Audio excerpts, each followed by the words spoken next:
All right, and we're back here on the 6th. It's Sandy Cerami and my man Double D, Deshaun Drummond, celebrating birthday number 35. Yes. I know he doesn't look a day over 29, but he's celebrating number 35. 29, I had hair. Yeah, well, no doubt about that. No doubt. I used to have hair too. I mean, you know, I feel like I'm teasing it every single We're day. aging gracefully, I think. I'm aging. I don't know about gracefully, but I'm aging. It's all good. But that's, you know, my dad used to say all the time that that's the trick. Like, the alternative is unthinkable. That's you know? it.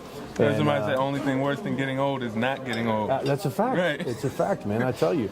And so, you know, we're appreciative of you, man. I'm appreciative. Thank you. I'm happy that your parents did get together. Likewise. And mine too. For as little time as they did, they got Yes. together long enough to Yep. put us two together. And Yes, so, they I want to bring it back to your career. And we talked off camera a little bit just now about your time over at the Lexus store. And that's where we met. Yep. And you had a lot of success over there. Yeah. And so tell us a little bit about what it was like working with that brand, and then what was it that gave you the impetus to make the decision to then turn them into a client with your new business? Right. Well, so the year before I came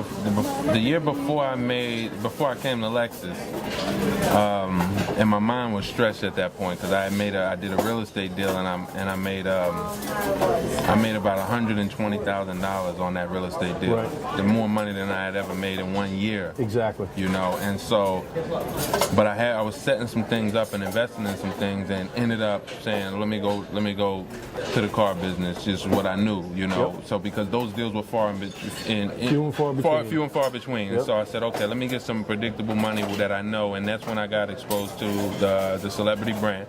Went to work for Lexus, phenomenal company. You know that the upward trajectory that they were on at that time, 2014. It was like coming into Ray Catena, but just a different. It was a different vibe. You're absolutely Yeah. right. It was you hit that place when it was just starting to explode Yes. and take off. I mean, we went in there in December of 2011 with a dealer principal that had no experience in the business, but he was courageous and he was not afraid to invest in his business. And we had a great leader in terms of Eric. And that Phenomenal place- team. Yeah, the Just team was the amazing. people that you know. I knew when I came from being at Ray Catena, from being at General Norman Gale, starting out there. I knew team, and when I felt, it was kind of like you can see the all-star crew around you. Everyone's thinking high level, and the results are coming in based on the leadership, and you just knew that. It was an exciting time to be we had almost in that tripled building. the business at that That's point. where we met, you know. Yeah. That goes back. That's where we met each other. You were doing training and, you know, just from sales training, consulting, but from our perspective, training us on mindset and, you know, how to approach things, how to deal with customers, and, you know, keeping everyone sharp. Because at that point, everyone really had to be sharp. But I always wanted to do business. By that point, I was already I was still thinking about real estate, still doing real estate on the side. But I was going back to social media, when I was at Ray Catena in 2011, I was taking pictures with my customers, posting them on Facebook. Right. And that was like Were you not way Were early. you not Mr. Mercedes? Mr. Mercedes. Yes, sir. I recall Mr. Yes, Mercedes. I went to Ray Your Catena. early branding. That was Early my branding. first real brand. I remember it. My first real brand was Mr. Mercedes at Ray Catena. And I said, you know what? If I can build this Mr. Mercedes into something that people recognize and it equates to a certain experience that they expect, then I could deal with some high-level clients and just build a brand within my dealership's brand. And so, you know, when I went to Lexus, and Eric will tell you, I sat down with Eric and I said, I'm thinking of doing something like the Lexus Red Carpet Club. Right. And so I always wanted to bring branding to whatever I did professionally. Yeah. And That's all part of your growth as an entrepreneur. It's part of your growth as a businessman. Like, you weren't afraid to try something different. Yeah. And, you know, we've talked about it before. I think what we see very often is people that want to be cool and don't Yeah. want to try something new, or Yeah. maybe they don't look the right way. Yeah. And so that inhibits their ability to grow as a business person. And you've never, ever shied away from taking a shot. I love that about you. Thank God I had people that supported it. You Yeah. know, I had, whether it was Ray Catena, whether it was Eric and Celebrity, they supported it. They said, even though it wasn't a model I was following. Right. it was just like, hey, I'm experimenting with this. It's Let's see how this instinctual. goes. Yeah. It's very instinctual, and Yeah. I think, we hear that very often about entrepreneurs. They just have it at that DNA level where they know that there's something bigger out there. They know that they want to have their own thing and, Yes. and not work for somebody else. Yes. I mean, I suffered that fate, and I didn't quite understand it about myself, but I knew in my heart I never wanted to work for someone else. It's and a I know we different share calling.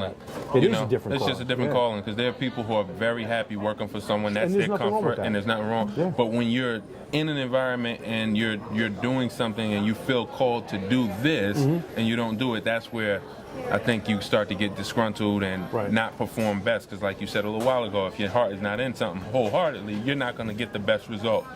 So I left there. I went with Mercedes. I went back to Mercedes because I love that brand, and I got a great offer. And in the same thing, went back to Mr. Mercedes brand. Had some phenomenal success with the Mr. Mercedes brand as a salesperson Yep. from 2015 to 16. Did some great things, and it really just showed me that okay, if I really go deep on this branding, we can get great results. But You went back to that formula of engaging your clients, Yeah. and making them part of the experience as well. It was something over and above what anybody else was when I doing. left Lexus, I went very deep with branding. Mr. Mercedes I had my own business card. I would and that was literally my pattern interrupt from the start. You recognize some pattern interrupt. I love Yes. that. Oh, that's phenomenal. Yeah.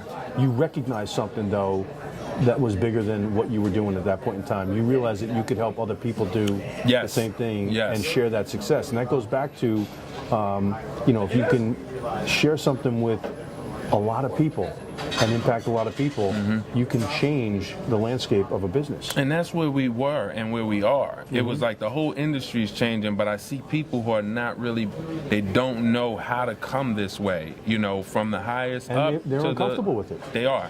They are. And because everyone's not a pioneer, everyone's not willing to take the bruises, not because they're scared, not because they don't want to, but they have something sustaining them now that they don't want to jeopardize. Let me protect what I have Yes. right now that I'm Yes.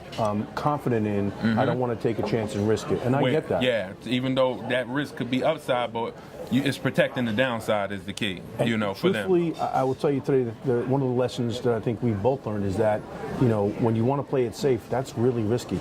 It really in today's is. day and age, In today's day you and age, risk it a whole is. lot more trying to play it safe. And so I You're think, Blockbuster. yeah, Yeah, no question. yeah. man. No yeah. question. And we can name a bunch of industries that. the ex-CEO of Blockbuster sitting at home watching Netflix right now, saying, "Man, I wish I had paid attention." But And you had those opportunities. they did. Yeah. They did. So, yeah, when you see something on the roll where industries are changing because of technology, you're either going to be ahead of it or you're going to be behind it. And behind it could mean, like, you lose it all. So I decided, okay, 2017 was my first time saying, all right, let's build a business service helping people understand social media.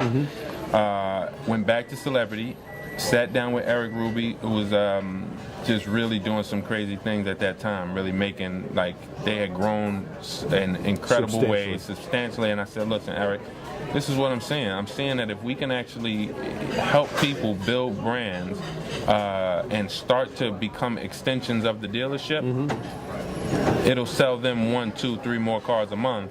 And that would be an amazing growth accelerator for the store overall. Absolutely. You have 15 people here, they all sell 2 more cars a month. You just increase your volume by Game 30 a month. What does that do to the bottom line? Yep. But it's now investing very deeply into them. And we're early. I'm walking and people don't have Facebook yet. People are like, well, what do I getting people to put Facebook on their phone was a big deal. It was a at big one deal. point, right? We had to spend a whole, Absolutely. I remember the days when people were telling me about apps, and I said, "Man, what the hell is an app?" I mean, when you look today, my phone is littered with every app under the sun. Loaded, and, yep. And I went from being confused by it to becoming a student of the technology. And I think you have a choice. You can either leverage the technology or the technology leverages you. You have to Absolutely. make a decision Absolutely. about what path you're going to choose. And I think the smarter players, the ones that see the growth opportunity by employing social media platforms, are the ones that are going to win long term in this Yes, business. they are. Yes, Right? they are. Because it's now the way people communicate. Like, it went from, you used to mail people because they actually read mail. Then you would call their house phone because they answered the phone. Then it went to email because they read email. So you're always trying to meet the customer where they are. Then text messaging was, okay, we can text, you know, hey, and I'm talking from a salesperson's perspective. Hey, text your customer if they're comfortable being text. And that's how you communicate. No question. Now it's to the point where people are communicating by social media, and if you're not there, you're not in their world.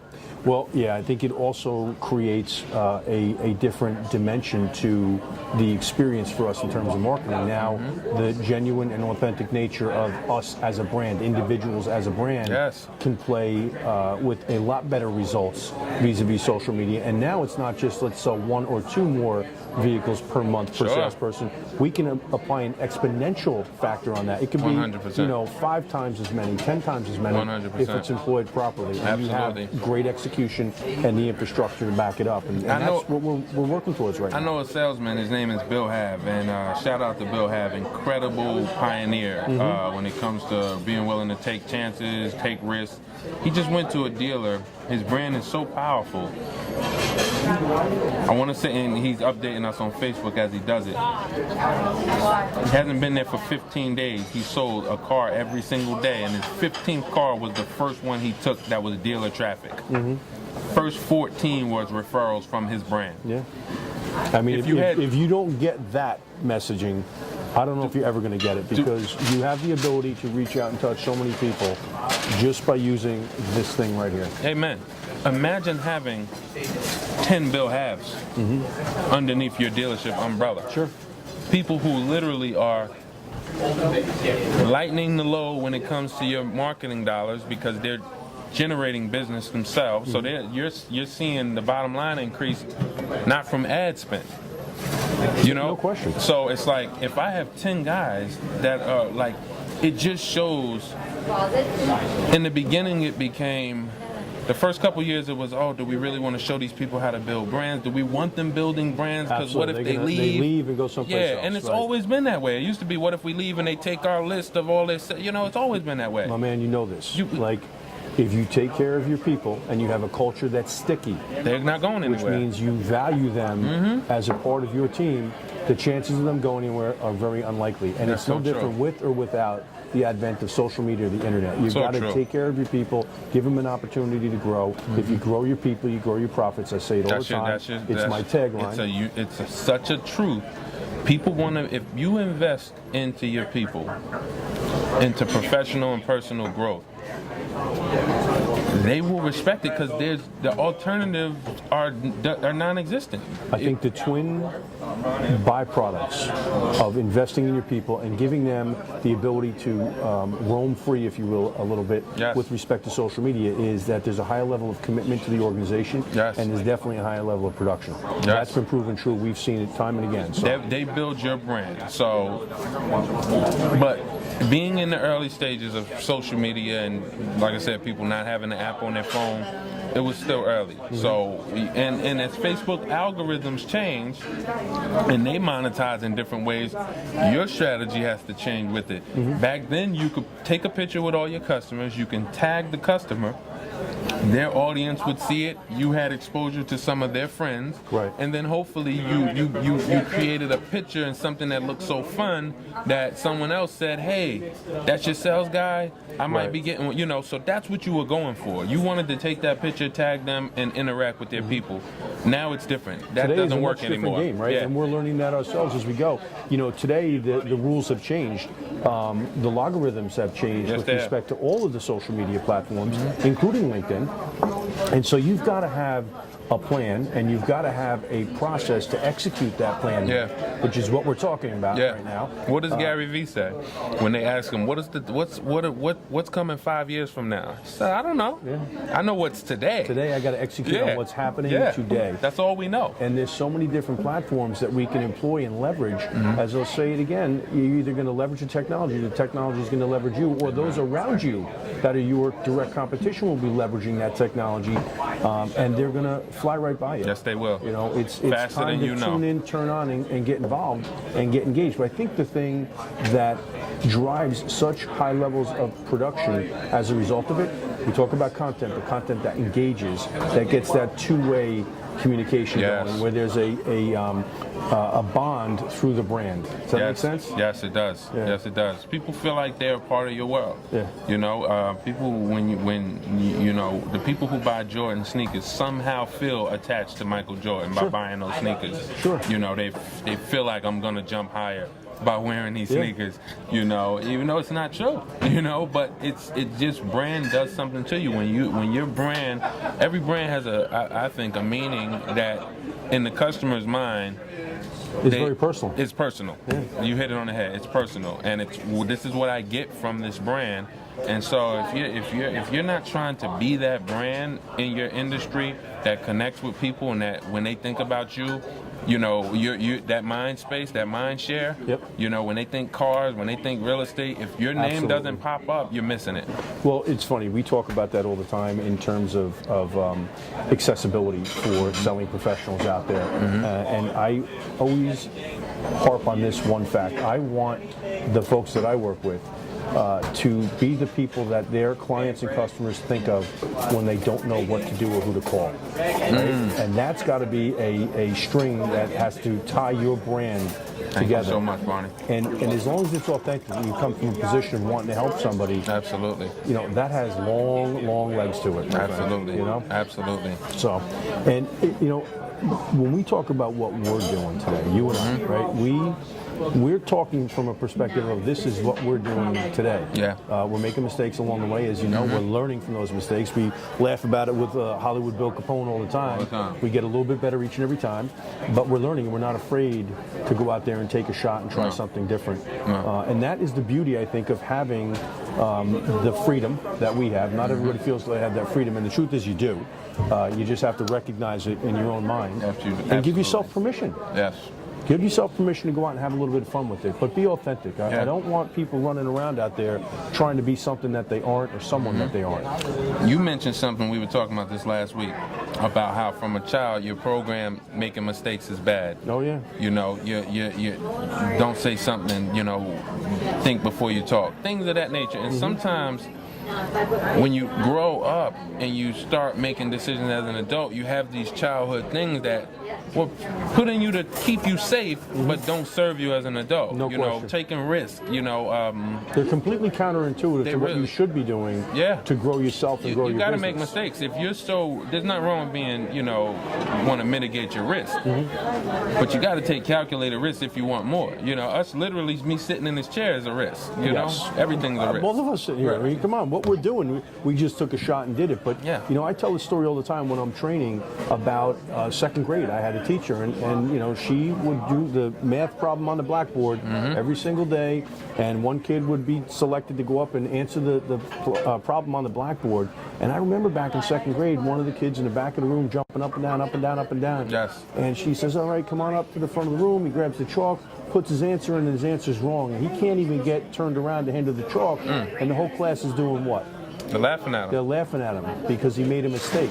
Yep. And I watched that poor kid, and I'm laughing too. Even Sure. my teacher's laughing. And he walks back to his chair, and that kid didn't raise his hand for the rest of the year.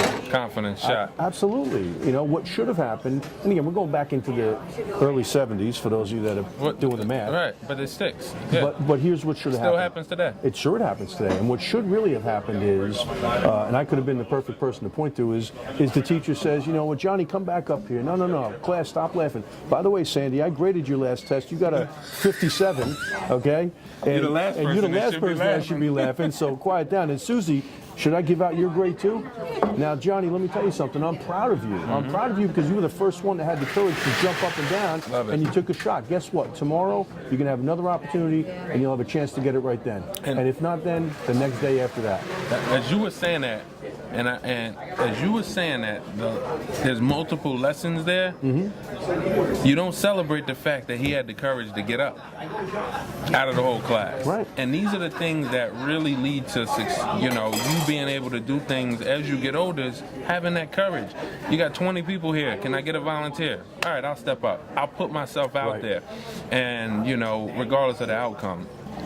when I put myself out there with celebrity, it didn't work out the way I would have wanted it to But work you learned out. lessons. I learned tons of lessons. And we're using those lessons today, aren't we? tons of lessons. That's the best part that about it. now, literally, I'm gonna give him a big thank you. Thank you Yeah. guys for allowing him Amen. to, learn on your dime. It was a blessing. It was a blessing in every way, shape, or form. By the way, had you had a higher degree of understanding, and some of it is on you, like it's always on me, 100%. is like we've got to articulate and explain it to the point where they get it and understand it. But I bet you if you went back in there today and we showed them what we're doing now, it would be a much different conversation. Yes, because we've come, it's 2 years later, we've come a lot further, but then at the same time, we talk about how it has to be a two-way street. So when we sit down, you gave me the inspiration by just inviting me on the podcast, and when I saw it, I saw the result and I saw everything we spoke about, and I said, you know what, how many businesses need this? How many businesses need the implementation of it? Not just, to hear it is one thing. I could hear about Netflix all day long. Like if I don't act on it, Absolutely. I'm going to lose. You know, how do I adjust my business to take advantage of what I'm hearing? And so that inspired me to say, you know what, okay, let me reform the agency. Let me say to myself, everything I know, what have I learned, what have I added to my learning in the last 18 months, and how do we approach this in a way where we can really build brand and scale brand. And, you know, when we sat down, and it just progressed so quickly that it became, let's start sharing ideas, and we just started talking brand. We started implementing things for your brand, and the Sandy Cerami brand became my focus. It's Well, like, listen, I gotta come. This is a moment of truth here. I gotta confess to my man that selfishly I was looking at it as an opportunity to do two things. The first time we sat down, and Hollywood and I had talked about this actually over lunch, over at a table across the room here, and we talked about an idea that we had, different format than what we ended up executing on the first time, but we are going to execute on it at a later date. We're going to talk about that in a second. But I selfishly wanted to inspire you to do what I knew you really wanted to do in the first place. And selfishly, I knew that I would learn as a result of getting you to do what you wanted to do and help me. Yeah. Right? So I knew there was something in it. I'm not mad at that. No, you shouldn't be, because it's the highest compliment that I can pay you, that I had the trust in you to know that you could deliver, and that I would learn something from you. Really and I knew appreciate that it. I would have something in return to share with you, which was taking a chance to put the mirror in front of you and talk through some of those things that you were getting stuck on. Yeah. Ultimately, and every one of us has been stuck. and it came at a time where in November I decided, you know what, I'm just going to focus on real estate. We had a conversation. I remember talking we about it. we got some funding partners lined up. We got everything. Had some meetings with the city and started really, like literally actively looking at buying real estate and saying this is going to be my business for the next X And number that's of still years. going on. And That's it's still the neat going part on. about it, is like you can do Yeah. both. You don't Yeah. have to make a decision. But it You can came do at a both. time where I'm like, okay, I need content, and for my own business. So it's like, okay, we need to go. I'm my own client. I need to hire myself. And then at the same time, we were having these conversations. So it just came full circle for me with, all right, let's figure out how we produce content for And just do it. everything. Yeah. Well, now you And got go- two superstars as clients, you and me. Fair enough? and it's working. Hey, It's amen. working. Let's Amen. talk a little bit about what we have coming up, because we got some exciting things happening. Very much. This has happened so quickly for us over the course of the last 4 weeks. We laugh about it a lot. Hollywood, Bill Capone and I talk about it as well. But in the next couple of weeks, we've got some amazing guests coming up. Just next week, as I said, we've got Scott Joseph coming in from Louisville, Kentucky. We've got Tim McCarthy of ESPN wait. coming in. It's Can't going to wait. be incredible. We just launched a club on Facebook, the 250K Club. Now that for me, I mean, I'm excited about everything. Yeah. I'm excited about every single thing. But as a salesman at heart, when you said that you wanted to, you mentioned 250K Club, and I said, you know what, Sandy, that's it. You got to go deep with that, Yeah. because It's the question I get most often. Yeah. When I'm out training in dealerships, I have folks that say, look, I figured out how to get to $100,000 a year. but you get stuck. They're stuck there. Yep. They need more. Yes. Things are not getting less expensive. Things are getting more expensive. Yes. And so the answer isn't to get real small. The answer is, hey, grow your business. Yes. And so the magic number always seems to be $250,000. Everybody's Yeah. saying, how do I get to that $250,000 mark? Yeah, that's a And so, lifestyle well, number. I can show you. I Yes. have have done it over and over and over Yes. again. I'm happy to show you how to do it. And so we've developed. And you know countless other people who are there and higher. Absolutely. And what I love is we talked about how you're going to funnel so much value into that 250K Club, which is a private Facebook group. You Right. know, it's a private Facebook group. Invitation only. It's You can ask for an invitation, yeah. invitation or ask to join, but it's invitation only. And you'll come and you ask, and you know, most times you'll be approved. And at the end of the day, the plan that we've already talked about of what you're going to dump into that group Well, let's is talk going to about be it. You know, amazing. we're going to have some of the most influential and successful people in business on Yes. the podcast over the course of the next, I don't know how many years. Yeah. And it's what happens when the camera stops rolling. Yes. And that's going to be the content that we'll feature in the 250K Club on Facebook. Is we're going to spend 10 minutes to get the 10-minute tip from each one of our guests every week, and so we'll share content in that Facebook group that you're Yeah. not going to be able to get anyplace else. So you hear the story from the person as Yep. they talk, because the story is what inspires. No question. But after those cameras go off, that 10 minutes of what would you tell a person who comes to you tomorrow or today and says, hey, I need to make, my goal is 250,000. We want What to know could I do? what's one thing that our club members can execute on that can help them grow their business. Absolutely. And so we're going to look to feature that. You'll be doing some live Q&A. I will be doing a Some weekly Facebook live Live. Q&A. Yeah, I believe we're gonna rock on Wednesdays with a live Q&A, 20 to 30 minutes. We'll answer questions that have been either emailed to us or shared. By the way, if you're on YouTube, in the comment section right below, let us know who you want to hear from, what it is you want us to be sharing with you in terms of content, and if you have any questions, you know, we're happy to answer them. Or you can shoot me an email at sandy@sandycerami.com, or You can Deshaun? find me NJCEO on all the platforms, Instagram, Facebook, Twitter. DM me, direct message. Yeah, me, that's it. Direct message. It really yeah. doesn't matter how Doesn't you matter. reach out to us. We're happy to answer any questions. But, you know, it's exciting stuff that's going on. We've got a huge event coming up at the end of the month.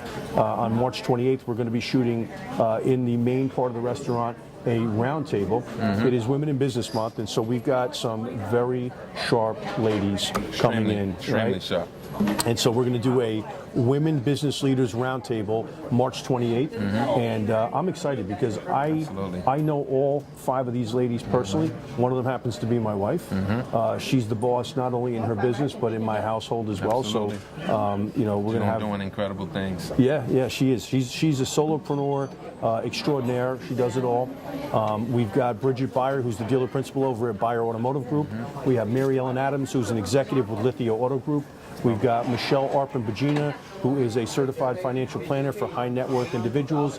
And we've got the amazing Shannon Stites, who's coming in. She owns a wonderful boutique agency called Big Fish 360. And so I'm looking forward to, I feel like I'm going to be the that guy is on gonna Fox be- News, outnumbered. But, you know, that's the story of my life anyway, you know, outnumbered. But that's going to be I can't wait for that. Going to be a monster. So once again, want to thank you for joining us on the 6th. It's Sandy Cerami and my man Double D, Deshaun Drummond, wishing him a happy birthday. And check us out on Facebook, Twitter, Instagram, LinkedIn, YouTube. And don't forget, put your comments down below. Let us know who it is you want to hear from and what it is you want to hear. We'll check you out next time on the 6th. We're out. No.